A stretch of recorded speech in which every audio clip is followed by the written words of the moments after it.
நெஞ்ச நிமித்தி குற்றங்களை கேப்பா சண்டை புடிச்சும் சத்தியத்தை காப்பா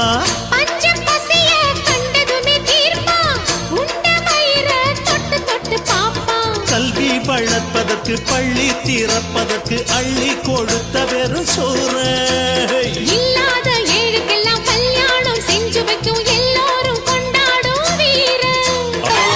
அண்ணன் சொல்லி எங்களுக்கு வேதம் அன்றும் இன்றும் நன்றியுள்ள கூட்டம் கண்ண அசச்சா 10 வித ஊரு ஒண்ணு சேர்ந்து வந்து நிற்கும் பாரு கேட்ட குடிசையில வீட்டு கதவுகளை பூட்ட நினைச்சதில்ல நாங்க இந்த நாட்டு நடப்புகளை கோட்ட அரசியல நாங்க மதிப்பதில்ல போங்க அந்த கோர்ட்டுல நீதியும் தடுமாறும் அண்ணன் தீர்ப்பில நியாயம் சபையேறும் மானாதி மனஸ்த முன்னால அந்த வானம் வணங்கி நிற்கும் தன்னால